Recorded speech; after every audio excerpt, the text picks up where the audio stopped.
Kristus Yesus bagi kita semua. Dalam kesempatan ini, saudara, kita akan membahas faktor menanggulangi watak alamiah bagi pertumbuhan dan kegunaan kita di dalam Tuhan.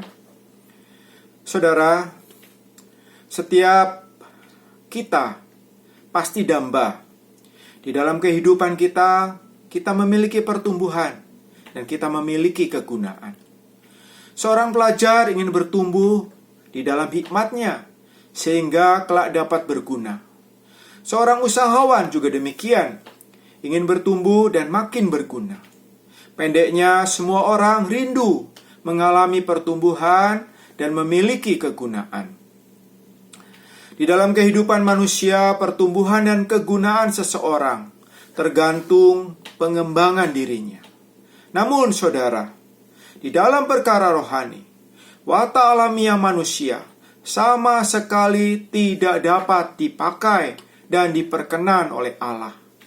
Karena itu, saudara-saudara, jalan untuk bertumbuh dan berguna bagi Tuhan adalah mengalami penanggulangan watak alamiah kita. Watak alamiah adalah apa adanya diri kita. Ada watak yang baik seperti gentleman, sabar. Juga ada watak yang buruk seperti masa bodoh, pemberang. Semuanya, baik atau buruk, perlu ditanggulangi supaya kita dapat bertumbuh dan berguna. Watak alamiah ini adalah ego. Ego sepertilah bonggol yang menghalangi pertumbuhan sebuah pohon dan yang membuat kayu berbonggol susah untuk dipakai, dibuat perabotan. Jadi jalan untuk bertumbuh, jalan untuk berguna bagi Tuhan adalah membuang bonggol ini, yaitu menanggulangi watak alamiah kita, ego kita.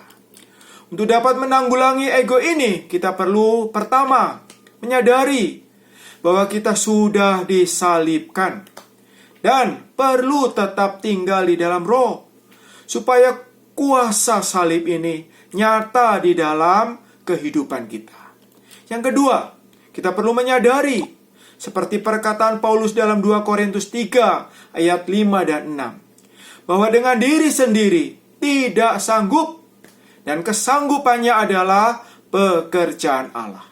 Yang ketiga, sama seperti Paulus berkata, jangan menaruh percaya kepada diri sendiri, hanya kepada Allah.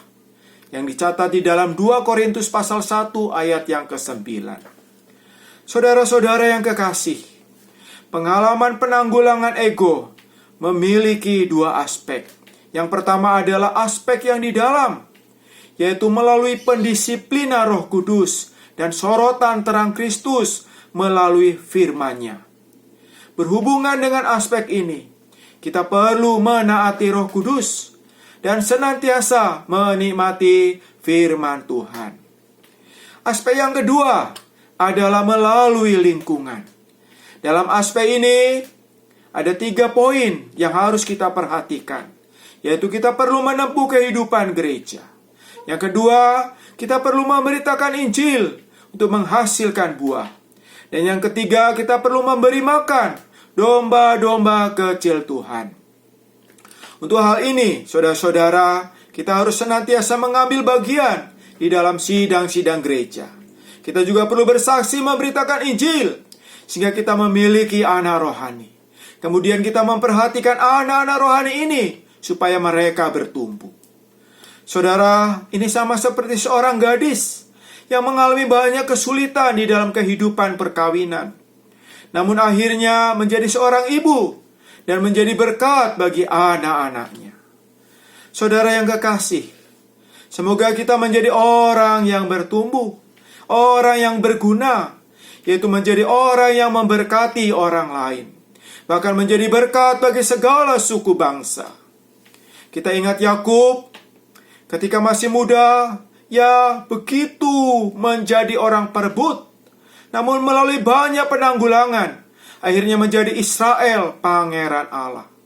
Yang dulunya merebut, berubah menjadi pemberi berkat, bahkan memberkati Fir'aun. Saudara-saudari, Mari kita sambut firman ini di dalam doa. Bapa, terima kasih untuk firman-Mu. Kami sekali lagi boleh nampak bahwa watak alamiah ego kami adalah masalah seperti bonggol yang harus ditanggulangi. Karena itu ya Bapa, biarlah Roh Kudus bekerja di dalam batin. Mulai sorotan terang firman-Mu, kami mau boleh bekerja sama dengan-Mu. Dan kami boleh menempuh kehidupan gereja, memberitakan Injil-Mu, dan merawat anak-anak domba-Mu. Bapa, kami mau berguna, kami mau terus bertumbuh. Terima kasih untuk firman-Mu Bapa. Dalam nama Yesus Kristus Putra-Mu, kami berdoa. Amin.